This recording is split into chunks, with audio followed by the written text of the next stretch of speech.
Quelques jours après, Jésus revint à Capernaum. On apprit qu'il était à la maison, et il s'assembla un si grand nombre de personnes que l'espace devant la porte ne pouvait plus les contenir. Il leur annonçait la parole.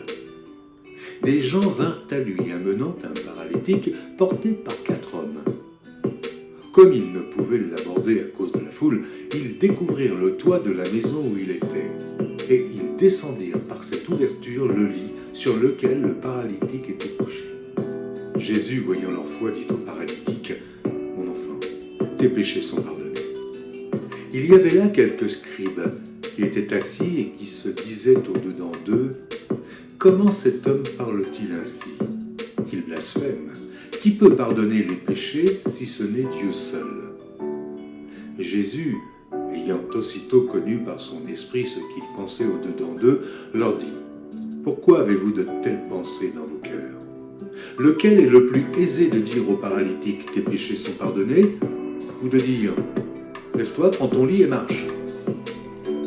Or, afin que vous sachiez que le Fils de l'homme a sur la terre le pouvoir de pardonner les péchés, je te l'ordonne, dit-il au paralytique. Lève-toi, prends ton lit et va dans ta maison. Et à l'instant, il se leva, prit son lit et sortit en présence de tout le monde, de sorte qu'ils étaient tous dans l'étonnement et glorifiaient Dieu, disant, nous n'avons jamais vu rien de pareil. Jésus sortit de nouveau du côté de la mer. Toute la foule venait à lui et il les enseignait. En passant, il vit Lévi, fils d'Alphée, assis au bureau des péages. Il lui dit, « Suis-moi ». Lévi se leva et le suivit. Comme Jésus était à table dans la maison de Lévi, beaucoup de publicains et de gens de mauvaise vie se mirent aussi à table avec lui et avec ses disciples, car ils étaient nombreux et l'avaient suivi.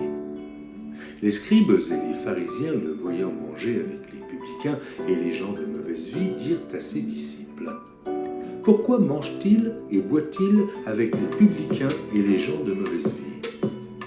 Ce que Jésus ayant entendu, il leur dit, « Ce ne sont pas ceux qui se portent bien qui ont besoin de médecins, mais les malades. Je ne suis pas venu appeler des justes, mais des pécheurs. » Les disciples de Jean et les pharisiens jeûnaient. Ils vinrent dire à Jésus, « Pourquoi les disciples de Jean et ceux des pharisiens jeûnent-ils, tandis que tes disciples ne jeûnent point ?» Jésus leur répondit, « Les amis de l'époux peuvent-ils jeûner pendant que l'époux est avec eux? Aussi longtemps qu'ils ont avec eux l'époux, ils ne peuvent jeûner. Les jours viendront où l'époux leur sera enlevé, et alors ils jeûneront en ce jour-là. Personne ne coud une pièce de drap neuf à un vieil habit. Autrement, la pièce de drap neuf emporterait une partie du vieux, et la déchirure serait pire. Et personne ne met du vin nouveau dans de vieilles outres. Autrement, le vin fait rompre les outres, et le vin et les outres sont perdus. Mais il faut mettre le vin nouveau dans des outres neuves. » Il arriva un jour de Shabbat que Jésus traversa des champs de blé. Ses disciples, chemin faisant, se mirent à arracher des épis. Les pharisiens lui dirent, « Voici, pourquoi font-ils ce qui n'est pas permis pendant le Shabbat ?» Jésus leur répondit, « N'avez-vous jamais lu ce que fit David lorsqu'il fut dans la nécessité et qu'il eut faim, lui et ceux qui étaient avec lui? Comment il entra dans la maison de Dieu du temps du souverain sacrificateur Abiatar et mangea les pains de proposition qu'il n'est permis qu'aux sacrificateurs de manger, et en donna même à ceux qui étaient avec lui. »